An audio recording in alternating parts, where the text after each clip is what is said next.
மறுநாள் கல்லூரிக்குச் சென்ற கீதாஞ்சலி ஆதித்யா மிரட்டியதைப் பற்றி கௌரவிடம் எதுவும் கேட்டுக்கொள்ளவில்லை. கௌரவ் அவளிடம் அப்படியெல்லாம் பழகவில்லை என்பது அவளுக்கு 100% நிச்சயம் தெரியும். நட்பில் காதலுக்கு இடமில்லை என தெளிவுபடுத்திய பின்னரே அவர்கள் நட்பு வட்டத்தை வரைந்தனர். அதில் கௌரவும் விதிவிலக்கல்ல. பின் ஏன் ஆதித்யா அப்படி சொன்னான்? பொறுத்திருந்தும் பார்க்கலாம். முதலில் படிப்பை கவனிக்க வேண்டும். அவள் செய்து முடிக்க வேண்டிய ப்ராஜெக்ட் வேறு இருக்கிறதே. ஆனாலும் ஆதித்யா இத்தனை பேசிய பின்னரும் அவன் தந்தையின் தொழிற்சாலைக்கு ப்ராஜெக்ட் விஷயமாக செல்ல வேண்டுமா? அதுவும் ஒரு நாள் 2 நாள் அல்ல, தொடர்ந்து. மனம் அப்படியும் இப்படியுமாக ஊஞ்சலாடி கொண்டிருந்தது. 10 நாட்கள் செல்ல வேண்டுமே. கீதாஞ்சலியின் கலை நிகழ்ச்சி அடுத்த வாரம் தொடங்க இருப்பதால் அன்றோடு பெரும்பாலான வகுப்புகள் முடிக்கப்பட்டு விட்டன. அதனால் இனி வரும் நாட்களில் நேரத்தை வீணாக்காமல் செலவழித்தால் மட்டுமே அவளால் ப்ராஜெக்ட் செய்து முடிக்க முடியும். இந்த நிலையில் அவளால் பின்வாங்க முடியாது. இதை முடித்து கொடுத்தால்தான் அவளால் பட்டம் பெற முடியும். அவளுக்கு எதுவும் பிரச்சனை இல்லை. ஆனால் ஏற்கனவே கல்லூரி முதல்வரிடம் அவளுக்கு நற்பெயர் இல்லை. வீட்டிலும் பெற்றோர்கள் கவலை கொள்வார்கள். இதுதான் கீதாஞ்சலி. என்னதான் விளையாட்டுத்தனமாக இருந்தாலும் பெரிதாக லட்சியம் எதுவும் இல்லை என்றாலும் பெற்றோர் வருத்தப்படுவதைப் போல் என்றுமே நடந்து கொள்ள மாட்டாள். ஆதித்யாவின் தந்தையின் தொழில்தானே, எப்படியும் அவன் அங்கே இருக்க மாட்டான். சத்தமில்லாமல் வேலையை முடித்துக்கொண்டு அங்கிருந்து ஓடி வந்து விடலாம். அதன் பின்னர் அவன் இருக்கும் திசைக்கு ஒரு முழுக்கு என சற்று நேர யோசனைக்கு பின்னர் அங்கே செல்வது என முடிவு செய்து கொண்டாள் கீதாஞ்சலி. அதன்படி மறுநாளே டெலிசி வுட் தொழிற்சாலையில் கால் பதித்தாள். இறால் மற்றும் மீன்கள் பதப்படுத்தப்படும் தொழிற்சாலை. உள்ளே நுழையலிலே மீன் வாசனை மூக்கை துளைத்தது. கௌரவின் தோழி என்றதும் மேலாளராக பணிபுரியும் சங்கரிடமிருந்து மரியாதை பன்மடங்கு கிடைத்தது. அவள் கேட்ட கேள்விகள் அனைத்துக்கும் சுணங்காமல் பதில் தந்தான். அனைத்தையும் சுற்றி காட்டினான். தேவையான விஷயங்களை குறித்து கொண்டாள். மதியம் வரையில் தேவையான குறிப்புகளை எடுத்து கொண்டவள் இனி நாளை வரலாம் என எண்ணிக்கொண்டு சங்கரிடமிருந்து விடை பெற்றாள். அவள் திரும்ப நினைத்த சமயத்தில் அங்கே இருந்த அறையில் சாராளம் வழியே உள்ளே சிலர் செய்து கொண்டிருந்த செயல் அவள் கண்களுக்கு பட்டது. ஒவ்வொரு இறாலிலும் டியூப் வைத்து உள்ளே எதையோ செலுத்தி கொண்டு இருந்தார்கள். அங்கே என்ன செய்றாங்க என அவள் அறிந்து கொள்ளும் ஆவலில் அதை சுட்டிக்காட்டி கேட்க, அதை சுத்தம் செய்றாங்க. வாங்க போகலாம் என்றான் சங்கர் அவசர அவசரமாக. இவ்வாறு தொழிற்சாலைக்கு சுற்றி பார்க்க வருபவர்களை இதுவரையில் உள்ளே விட்டதில்லை. கௌரவின் தோழி என சற்று மெத்தனமாக இருந்து விட்டான் சங்கர். அவன் செய்த மடத்தனம், புதிய பதற்றம் அவனை தொற்றிக் கொண்டது. சற்று முன்னரே எப்படி சுத்தம் செய்கிறார்கள் என தூரத்தில் நின்று பார்த்துவிட்டு வந்தான். இவர்கள் செய்வதை பார்த்தால் அப்படி தெரியவில்லை. ஓ, நாம் பார்க்கட்டுமா என அவள் சும்மா அறிந்து கொள்ளும் ஆவலில் வெளியிலிருந்து பார்த்துவிட்டு வரலாம் என்றுதான் கேட்டாள். ஆனால் சங்கர் அந்த அறைக்கு செல்லும் வழியில் நின்று கொண்டு, அங்கே போக விசிட்டர்ஸ்க்கு அனுமதி இல்லை, எனக்கு இப்போ வேலை இருக்கு, நீங்க கிளம்புங்க என அவளை துரத்துவதில் முனைந்தான். சற்று முன்னரே அவனுக்கு பெரிதாக எந்த வேலையும் இல்லை என்பதால் அவளுக்கு எவ்வளவு நேரமானாலும் பரவாயில்லை என சொல்லியிருந்தான் அவளிடம். இப்பொழுது இப்படி மாற்றி பேசவும் சங்கரை கூர்ந்து பார்த்தாள். அதோடு அவன் வேறு ஏதாவது சொல்லி மழுப்பி இருந்தால் கூட அவளுக்கு எவ்வித சந்தேகமும் வந்திருக்காது. ஆனால் அவளை அங்கிருந்து துரத்துவதில் அவன் தீவிரமாகவும் எதையோ மறைக்க முயல்கிறான் என உடனே அவளுக்கு புரிந்து போனது. இளம் வயதுக்கே உரிய ஆர்வம். அவளுக்கு தலை தூக்க கேள்விகள் கேட்பதைப் போல நேரம் கடத்தியவள் சங்கர் சற்றும் எதிர்பாராத வகையில் படக்கென்று அந்த அறைக்குள் நுழைந்து விட்டாள். அங்கு வேலை செய்து கொண்டிருந்தவர்கள் அவளை ஏறிட்டு பார்த்துவிட்டு வேலையை தொடர்ந்தனர். அவர்களுக்கு அருகில் சென்று என்ன செய்றீங்க என கேட்க பதில் இல்லை. பேச அவர்களுக்கு அனுமதி இல்லையா? அல்லது அவர்களுக்கு தமிழ் தெரியவில்லையா என குழம்பினாள். அதே சமயத்தில் அவர்கள் அருகில் ஜெலட்டின் என எழுதியிருந்த பைகள் குவிந்து கிடந்தன. இதை இறாலில் உள்ளே செலுத்தி அதன் எடையை கூட்டி விற்கிறார்கள். ஒருவருக்கும் எந்த சந்தேகமும் வராது. சில மாதங்களுக்கு முன்னால் சீனாவில் இதைப்போல் செய்கிறார்கள் என பத்திரிகையில் படித்திருந்தாள். அவளது சூட்சும புத்தி உடனே பகுத்தாராய்ந்து உண்மையை கண்டு கொண்டது. என்ன ஒரு ஏமாற்று வேலை! இப்படி சம்பாதித்தான் பணக்காரர் ஆகிறார்களா? நேர்மையான முறையில் இல்லையா? மனக்கேள்விகளுடன் தன் கேமராவில் அதையெல்லாம் புகைப்படம் எடுத்துக்கொண்டாள். அத்தோடு அவ்விடத்தை விட்டு விலகி இருந்தால் கூட பரவாயில்லை. இது தப்பில்லையா என அங்கேயே அவளை தொடர்ந்து வந்த சங்கரிடம் கேட்டு வைக்க, அவளுக்கு உண்மை தெரிந்துவிட்டதைக் கண்டு கொண்டான். அவன் பதற்றமும் கொண்டான். கௌரவ் கேட்டுக்கொண்டதால் வரதராஜனிடம் கூட இவளது வருகையை பற்றி தெரிவிக்கவில்லை. இப்பொழுது போய் அவரிடம் சொன்னான். இது போன்ற ஆட்களை ஏன் விட்டாய் என கத்தி கூப்பாடு போடுவார். அவன் வேலைக்கே ஆபத்து. ஆனால் ஆதித்யா அப்படி அல்ல. கண்டித்தாலும் வேலையில் கை வைக்க மாட்டான். கீதாஞ்சலி கேட்ட கேள்விக்கு அது ஃப்ரெஷ்ஷா மல்பலான ஒரு பதிலை சொல்லிவிட்டு அங்கிருந்து அவளை வெளியே அழைத்து வந்தான். அவன் பதிலை அவள் நம்பவில்லை என அவள் முகபாவத்திலேயே புரிந்து கொண்டான். வச்சிருக்கிறது என மெல்ல நகர்ந்து சென்று உடனே ஆதித்யாவுக்கு அழைத்து சங்கர் விஷயத்தை சொல்ல, அவளை எப்படியாவது என் அறையில் பிடிச்சு வைங்க, 10 நிமிஷத்துல அங்க இருப்பேன் என கட்டளையிட்டான். அந்த சமயத்தில் ஆதித்யா அங்கேதான் வந்து கொண்டிருந்தான். அவன் வழக்கமாக உணவு உண்ணும் நேரத்தில் தந்தையின் அலுவலகத்தில் தான் இருப்பான். அவனின் அலுவலக அறை பக்கத்தில் கட்டிடத்தில் இருந்தது. கீதாஞ்சலியை அங்கேதான் பிடித்து வைக்க சொல்லியிருந்தான். தந்தைக்கு உதவியாக கணக்கு வழக்குகளை சாப்பிடும் நேரத்தில் ஆராய்ந்து விட்டு கிளம்புவான். அன்று அவன் தந்தை வேறு வேலையாக வெளியில் சென்றது நல்லதாக போய்விட்டது. நான் கிளம்புறேன் என கீதாஞ்சலி சொல்ல, சரி அப்போ ஏதும் அறியாததை போல் சங்கரிடம், நாளைக்கு பார்க்கலாம், வாங்க உங்க செல்போனை எடுத்து தரேன் என அங்கிருந்து நகர்ந்தான். உள்ளே சுற்றி பார்க்கும் முன்னரே கைபேசியை உள்ளே எடுத்துக்கொண்டு செல்ல அனுமதி இல்லை என அதை வாங்கி வைத்து கொண்டான். இங்கே வருவதற்கு முன்னரே டிஜிட்டல் கேமரா, கைபேசி என எதையும் உள்ளே அனுமதிக்க மாட்டார்கள் என தெரிவித்து இருந்தான் கௌரவ். அதனால் பழைய ரக கேமராவை எடுத்து வந்திருந்தாள். அதில் புகைப்படம் மட்டுமே எடுக்க முடியும், வீடியோ எல்லாம் எடுக்க முடியாது. கீதாஞ்சலி அவனை பின்தொடர்ந்து செல்ல ஆதித்யாவின் அறைக்குள் அழைத்து சென்றான். ஆதித்யாவின் பெயரை பார்த்ததும் இங்கேயும் வருவானா என எரிச்சல் வர அங்கேயே தயங்கி நின்றாள். அதற்குள் உள்ளே சென்ற சங்கர், வாங்க என கதவை அகலமாக திறந்து வைத்து கொண்டு நிற்க, உள்ள ஆதித்யா இல்லை என்பதை பார்த்தாள். ஓ, நம்ம குரோக்கடைல் இல்லையா என தைரியமாக உள்ளே சென்றாள். அவள் உள்ளே சென்றதும், இங்கேயே இருங்க, எடுத்துட்டு வரேன் என சங்கர் வெளியேறினான். அங்கிருந்த பொருட்களை பார்வையிட்டாள் கீதாஞ்சலி. எல்லாமே அலுவலகம் சம்பந்தமான கோப்புகள். மாற்றத்துக்கு என அங்கே ஒன்றுமே இல்லை. அழகாக அடுக்கி வைக்கப்பட்டிருந்தன. ஆனாலும் ஒரு புகைப்படம், ஓவியம் அல்லது பூக்கோலை என மனதை குளிர்விக்கும் எதுவும் காணவில்லை. அவைகளை பார்ப்பது கூட நேரம் விரியம் எண்ணிக்கொண்டாரோ மிஸ்டர் தொழிலதிபர்? எண்ணி உள்ளுக்குள் நகைத்து கொண்டாள்.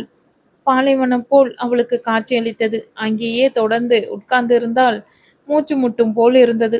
சில நிமிடங்களுக்கே இப்படி என்றால் வருடக்கணக்கில் எப்படி இங்கே உட்கார்ந்து வேலை செய்கிறானோ?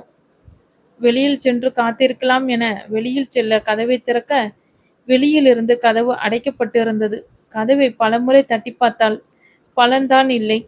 அவளை தெரிந்தே அங்கே அடைத்து வைத்திருக்கிறான் சங்கர் என அவள் அறிவுக்கு எட்ட வெகு நேரம் ஆகவில்லை.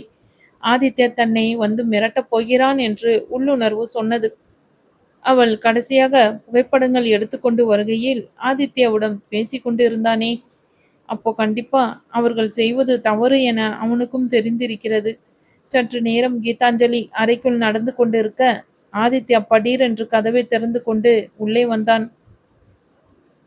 ஏண்டி, நீயா வந்து எங்க லைன்ல குறுக்கிக்கிட்டே இருக்க? மரியாதையா அந்த கேமராவை கொடுத்துட்டு இந்த விஷயத்தை இங்கேயே மறந்துட்டு கிளம்பு என ஆதித்யா மிரட்டும் தொனியில் பேச, முடியாது என கைப்பையை நெஞ்சோடு அணைத்து கொண்டாள்.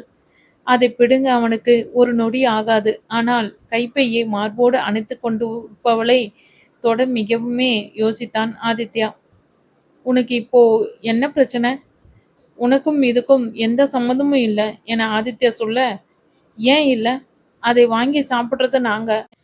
ஃப்ராடுத்தனம் பண்ணி பணம் சம்பாதிச்சா நீங்க சாதனையாளரா? நீங்க லெக்சர் அடிக்கிறத கேட்டு நாங்க முன்னேறணும். ச்சீ! இந்த லட்சணத்துல எல்லோரும் முன்னாடி உங்ககிட்ட மன்னிப்பு வேற நான் கேட்டேன். இதனால யாருக்கும் ஒண்ணும் நஷ்டம் இல்ல என அவன் வாதிட, ஏன் நஷ்டம் இல்ல? மக்கள் கொடுக்கிற பணத்துக்கு தரமான பொருளா கொடுக்கலனா அது மக்களுக்கு கண்டிப்பா நஷ்டம்தான். மனசாட்சி வேண்டாம்? இதெல்லாம் ஏமாத்து வேலை என்றாள். சொன்னா கேட்க மாட்டியா? சரி, இந்த விஷயத்தை மறைக்க எவ்வளவு பணம் வேணும் என அவன் கேட்க, அவனை புழுவை பார்ப்பதைப் போல பார்த்தவள், ச்சீ, எல்லாருமே உங்கள மாதிரின்னு நினைச்சுக்காதீங்க என சீறினாள். ஏண்டி இப்படி எங்க வாழ்க்கையில வந்து எல்லாத்துக்கும் இடைஞ்சலா நிக்கிற? இப்போ அத வச்சு என்ன செய்யற போற என்றான். என்னவோ செய்றேன். வழிய விடுங்க. நான் கிளம்பணும் என கீதாஞ்சலி ஒரு எட்டு வைக்க, எனக்கு டென்ஷன். உன்னை எப்ப பார்த்தேனோ அப்பத்துல இருந்தே. ச்சே, உன்ன என்ற ஆதித்யா எதுவும் செய்ய இயலாமல் அங்கிருந்து வெளியேறி கதவை அறைந்து சாத்தினான். முதல்ல அந்த ரூமுக்குள்ள இவளை எதுக்கு விட்டீங்க? ப்ராஜெக்ட் செய்ய வந்தா இதையெல்லாமா சொல்வீங்க என ஆதித்யா வெளியில் நின்று கொண்டிருந்த சங்கரை கடித்து துப்ப, நாங்க சொல்லல, அவங்க கண்டுபிடிச்சு கேட்டாங்க சார். அதை அவங்க கேமரால போட்டோ வேற எடுத்துக்கிட்டாங்க. அதான் உங்களுக்கு கூப்பிட்டேன் என்றான் சங்கர். அவர்கள் சொல்லாமலேயே அவள் கண்டு கொண்டு இருக்கிறாள் என்றால் புத்திசாலியாக தான் இருக்க வேண்டும். ஆனால் அதை பற்றி பாராட்ட அவன் இங்கே வரவில்லையே. அதற்குள் அங்கே இருந்த அவர்கள் கேன்டீனில் இருந்து மதிய உணவு ஆதித்யாவின் அறைக்கு வந்தது. தினமும் நடப்பது. அதை பார்த்ததும் திடீரென்று ஆதித்யாவுக்கு அந்த எண்ணம் தோன்றியது. அது விபரீதமாக முடியப் போகிறது என்பதை அறியாமல் அதை செய்தான். அச்சமயத்தில் எது அவனை உந்தியது என்று தெரியவில்லை. செய்தான். பணியால் கொண்டு வந்திருந்த உணவில் வறுத்த இறாலும் இருந்தது. அவன் தொழிற்சாலை இறால் தான். ஆனால் அதில் ஜெலட்டிலெல்லாம் செலுத்தி இருக்கவில்லை. மீண்டும் அறைக்குள் ஆதித்யா செல்ல, பணியால் அவனை தொடர்ந்து சென்று உணவை வைத்தான். மிரட்டி சாதிக்க முடியவில்லை என்று உபசரித்து சாதிக்க நினைக்கிறீங்கனா என சிரித்து கொண்டாள் கீதாஞ்சலி. பணியால் செல்லும் வரையில் காத்திருந்த ஆதித்யா அவன் அகன்றதும் கீதாஞ்சலியின் அருகில் சென்று அவளை அங்கிருந்த சேரில் ஒரே தள்ளாக தள்ளி அமர வைத்தான். திமிரி எழ முயன்றவளை எழ விடாதவாறு அவன் பலம் முழுவதையும் உபயோகித்து அவளை இறுக்கி பிடித்தவன் அங்கிருந்த இறாலை எடுத்து கீதாஞ்சலியின் வாயில் திணித்து, இந்தா சாப்பிடு என்றான்.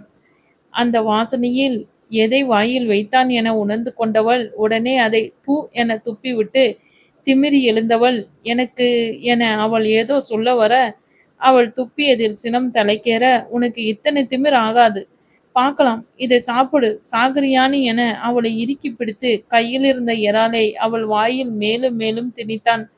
அவளை பேசவே விடவில்லை. அவளின் போராட்டம் எல்லாம் முடிவுக்கு வந்தது. சற்று நேரத்தில் அவள் முகமெங்கும் சில நொடிகளிலேயே தடிப்பு தடிப்பாக வீங்கி இருக்க, மூச்சு விட சிரமப்பட்டு கொண்டிருந்தாள். கண்கள் சொருக மயங்கி அவன் மேலேயே சரிந்திருந்தாள்.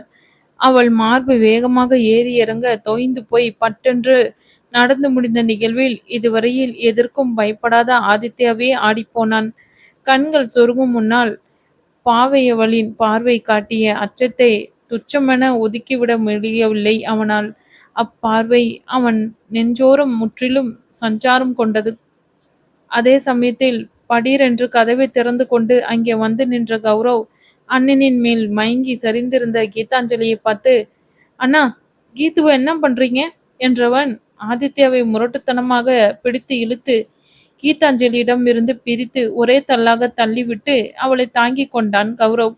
அறையில் இறால்கள் சிதறி கிடக்க அவள் அருகில் இறால் வாசனை வெகு அதிகமாக வர ஆதித்யாவின் சட்டையெல்லாம் இறால் கரை இருக்க நடந்ததை ஒரே நொடியில் யூகித்தவன், ஓ காட், இதை வலுக்கட்டாயமா அவளை சாப்பிட வச்சிங்களா? அவளுக்கு இறால் சாப்பிட்டா அலர்ஜி ஆகிடும். இப்படியே விட்டு அவள் செத்துடுவான். சீக்கிரம் ஹாஸ்பிட்டல் போகணும் என்றவன் அவனை பின்தொடர்ந்து உள்ளே வந்த சங்கரிடம், அண்ணா, இவளை பிடிங்க என்றான். கௌரவ் அவனை இப்படி தள்ளிவிட்டு அதிர்ச்சியை தந்தது ஒரு புறம் என்றால், அவன் சொன்ன விஷயம் மேலும் அதிர்ச்சியை கூட்டியது ஆதித்யாவுக்கு. எல்லாம் ஒரே நொடிதான். நிலைமையின் தீவிரம் புரிய கௌரவ் சங்கரிடம் கேட்டதற்கு அவனே ஓடிச் சென்று கீதாஞ்சலியை தூக்கிச் செல்ல உதவினான். அத்தனை அவசரத்திலும் கௌரவ் மறக்காமல் கீதாஞ்சலியின் கைப்பையை எடுத்துக்கொண்டான். கௌரவ் எதுவும் சொல்லவில்லை என்றாலும் முகத்தில் கோபம் உதைத்திருந்தது. அவளை ஆதித்யாவின் காரில் பின்னால் அமர வைத்த கௌரவ் ஓட்டுநர் இருக்கையில் அமர்ந்து கார் சாவியை அண்ணனிடம் கேட்க, இதுவரையில் யாரிடமும் கொடுக்காத அவனது காரை முதல் முறையாக தம்பியிடம் மறு வார்த்தை பேசாமல் தந்தான் ஆதித்யா. கண் போன்று பாதுகாத்து கொண்டிருந்த கார். ஆனால் அச்சமயத்தில் அதை பற்றிய நினைப்பு கூட அவன் புத்திக்கு எட்டவில்லை. உர்ரென்று காரை கிளப்பியவன் சங்கரிடம், அண்ணா பின்னாடி உட்காந்து அவளை பிடிச்சுக்கோங்க என்றான். அவன் அண்ணன் ஆதித்யாவிடம் வருகிறாயா என்றெல்லாம் கேட்கவில்லை. சங்கரை தடுத்துவிட்டு ஆதித்யாவே பின்னால் ஏறிக்கொண்டான். தம்பியின் சீற்றம் அவன் காரை செலுத்திய வேகத்திலேயே தெரிந்தது. இதுவரையில் தம்பியின் முன்னால் இப்படி பேச்சு வராமல் இருந்ததில்லை ஆதித்யா. குனிந்து கீதாஞ்சலியை பார்த்தான். காரின் வேகத்தில் அவளது உடல் அப்படியும் இப்படியும் ஆடிக்கொண்டிருக்க, கீழே விழுந்து விடுவாளோ என அவளை தன் மடியில் தாங்கி பிடித்து கொண்டான் ஆதித்யா. அவளை மடியில் கிடத்திய அந்த நொடியில் அவன் உடல் அவனையும் அறியாமல் நடுக்கம் கொண்டது. மடியில் தாங்கியிருந்த கீதாஞ்சலியின் முகத்தின் மேல் பார்வை படிய மனம் இருண்டு அவிந்து போனது. எந்நேரமும் தகர டப்பாக்குள் விழும் மலைத்துளிகள் போல் லொடலொடவென்று பேசும் இதழ்கள் இப்பொழுது மௌனமாக விரிந்திருந்தன. இம்மௌனத்தை தானே அவன் விரும்பியது. ஆனால் அந்த சூழ்நிலையில் அது சற்றும் அவனுக்கு ரசிக்கவில்லை. கடவுளே, இவளுக்கு எதுவும் ஆகக்கூடாது. தன்னையும் அறியாமல் மனதுக்குள் பிரார்த்தித்து கொண்டவன் அவள் முகத்தில் தாறுமாறாக படிந்திருந்த கூந்தலை ஒதுக்கிவிட்டான். உதடுகள் வீங்கிப் போய் முகமெல்லாம் ஆங்கெங்கே தடித்திருந்தது. அதை மென்மையாக நீவிவிட வேண்டும் என்ற ஊந்துதல் அவன் மனதில். எங்கே தொட்டால் மேலும் மற்ற இடங்களுக்கு பரவிவிடுமோ என்ற பயத்தில் அவ்வெண்ணத்தை கைவிட்டான். கீதாஞ்சலியின் இடது கை சீட்டை விட்டு வெளியே தாங்கி கொண்டிருக்க, மெதுவாக அவன் கரம் கொண்டு அதை ஏந்தினான் ஆதித்யா. மெல்ல பார்வையை கௌரவின் மேல் பதித்து மீட்டான். கௌரவ் பதட்டமாக காரை செலுத்தி கொண்டிருக்க, அவள் கரத்தினை வருடிவிட்டு சாரி என வாய்க்குள் முணுமுணுத்த ஆதித்யா அமைதியாக அவள் முகத்தையே பார்த்து கொண்டிருந்தான். செல்லும் வழியில் மருத்துவமனையில் அழைத்து விஷயத்தை சொல்லியிருந்தான் கௌரவ். ஆனால் அவன் கார் கொண்டு போய் நிறுத்தும் முன்னரே அனைத்தும் தயாராக இருந்தன. காரை நிறுத்தும் அவசரத்தில் முன்னால் இருந்த தூணில் கார் உரசி நிறுத்தினான் கௌரவ். கௌரவ் வேண்டுமென்றே செய்ததாகவே பட்டது ஆதித்யாவுக்கு. இதே வேறு எப்போதாவது நடந்திருந்தால் ஆதித்யாவின் கோபக்கணைகளில் இருந்து அவனால் தப்பித்து இருக்க முடியாது. பொக்கிஷமென பாதுகாத்து வரும் அவன் ரதம் அது. ஆனால் இன்று அது பெரிய விஷயமாக தெரியவில்லை அவனுக்கு. அங்கிருந்த மருத்துவமனை ஊழியர்கள் கீதாஞ்சலியை உள்ளே அழைத்துச் செல்ல, அண்ணனிடமிருந்து திரும்பிய கௌரவ், போதுமாண்ணா, இதுக்கு மேல அவ வாழ்க்கையில குறுக்கிடாதீங்க என கையெழுத்து கும்பிட்டான். அவளுக்கு ஏதாவது ஆச்சு, அவ குடும்பத்துக்கு யார் பதில் சொல்றது? அவளை கொல்ற அளவுக்கு அவ உங்களை என்ன செஞ்சா? அவ தரப்பு வாதத்தை சொன்னா. அது பிடிக்கலனா இந்த அளவுக்கு இறங்குவீங்களா? ச்சீ, உங்களை அண்ணன் என சொல்லவே வெக்கமா இருக்கு என பொரிந்து தள்ளினான். ஆதித்யா என்ற மனிதனின் முதல் முறையாக மனதுக்குள் பலத்த அடி வாங்கினான். இதுவரையில் அவனிடம் நிமிர்ந்து ஒரு வார்த்தை பேசாத தம்பி அவனை எதிர்த்து பேசியதும் அல்லாமல் கொலை முயற்சி என குற்றம் சாட்டுகிறான். கூடவே அருவருப்பு பார்வை வேறு. அவனுக்கு கோபம் அதிகம்தான். தகுதி பார்த்து பழகுவான் தான். ஆனால் அதற்காக ஒரு உயிரை கொல்வதற்கு துணிவான் என அவன் தம்பி எப்படி நினைத்தான்? அந்த நம்பிக்கையை கூட அவன் தம்பியிடத்தில் அவன் விதைக்கவில்லையா? உள்ளுக்குள் செத்துப்போனான் ஆதித்யா. ஏதோ ஜெலட்டின் உள்ள இறால் உடல் நலத்துக்கு கேடு விளைவிக்காது என்பதை கீதாஞ்சலிக்கு புரிய வைத்துவிடும் வேகத்தில் அதை வலுக்கட்டாயமாக அவள் வாயில் திணித்து விட்டான். அன்று அவன் வீட்டுக்கு கௌரவின் நண்பர்கள் வந்தபொழுது கூட, "சீட் புட் இவளுக்கு பிடிக்கும் என்பதைப் போல் கௌரி சங்கர் சொன்னானே, ஒருவேளை அவள் அலர்ஜியை முன்னிட்டு செய்த கிண்டலா? அவளுக்கு அலர்ஜி இருக்கும் என்று அவனுக்குத் தெரிந்திருந்தால் சத்தியமாக அப்படி செய்திருக்கவே மாட்டான். அதை அவன் தம்பி நம்பியிருக்க வேண்டாமா?" நெஞ்சம் நொறுங்க கௌரவை ஏறிட்டு தன் நிலையை விளக்கிட எண்ணி ஆதித்யா வாயைத் திறக்கும் முன்னாலே கௌரவ் அங்கிருந்து நகர்ந்து விட்டான். டெலிசிபுட்டில் ஆதித்யாவின் அறையில் கீதாஞ்சலி விட்டதுமே ஆதித்யாவை வரவழைத்து அவளை மிரட்டப் போகிறான் சங்கர் என அவளுக்கு புரிந்துவிட்டது. அன்று வீட்டில் மிரட்டினான் என்பதால் அவளுக்கு எவ்வித பயமும் இல்லை. ஆனால் இது தொழிற்சாலை, ஏதாவது விபரீதமாக நடந்துவிட்டால் என்ன செய்யலாம் என்ற யோசனை பிறந்ததுமே அறையில் இருந்த தொலைபேசி கீதாஞ்சலியின் கண்களில் பட்டது. அனைத்தையும் கைபேசியில் பதிவு செய்து வைத்திருக்கும் இன்றைய அவசர உலகில் இக்கட்டான சூழலில் உதவும் என அவள் தந்தை சில எண்களை மனப்பாடமாக தெரிந்து வைத்திருக்க சொல்லியிருந்தார். அதில் கௌரவின் எண் அடங்கியிருக்க, உடனே அவனுக்கு அழைத்து நடந்ததை சுருக்கமாக சொன்னவள் ஆதித்யாவின் அறையில் தனியாக மாட்டிக்கொண்டதையும் சொன்னாள். ஏற்கனவே தன் அண்ணன் கீதாஞ்சலியை கண்டால் எதிரியை பார்ப்பது போல் பார்த்து வைப்பான். இப்பொழுது சொல்லவும் வேண்டாமா என உடனே கௌரவ் கிளம்பி வந்துவிட்டான். அதற்குள் நிலைமை கைமீறி இருந்தது. போய்விடு என கௌரவ் சொன்னாலும் ஆதித்யாவால் மருத்துவமனையில் இருந்து ஒரு அடி பின்னெடுத்து வைக்க முடியவில்லை. அவனது கோபத்தால் என்ன செய்து வைத்திருக்கிறான்? தம்பிக்காரன் புழுவை விடவும் கேவலமாக பார்க்கிறான். ஆதித்யா இதுவரையில் இப்படி ஒரு மனத்துயரை அனுபவித்ததே இல்லை. அன்று அனுபவித்தான். அன்னிச்சை செயலாக கால்கள் மருத்துவமனையில் அவனுக்கு தெரிந்த மருத்துவரின் அறையை நோக்கி நடந்தான் ஆதித்யா. அந்த மருத்துவர் உள்ளே சென்றது. ஏற்கனவே கீதாஞ்சலிக்கு முதலுதவி கொடுக்க ஆரம்பித்து இருந்தனர். அவனுக்கு மிகவும் வேண்டிய பெண் என ஆதித்யா சொன்னதும் சிகிச்சை மேலும் தீவிரமடைந்தது. மருந்தை ஊசி மூலம் அவளுக்குள் செலுத்திய 1 மணி நேரத்திலேயே கண் முழித்து விட்டாள் கீதாஞ்சலி. ஆனால் முகத்தில் இருந்த தடிப்பு இன்னும் முற்றிலும் குறைந்திருக்கவில்லை. 1-2 நாட்கள் ஆகும் என்று மருத்துவர்கள் சொல்லியிருந்தார்.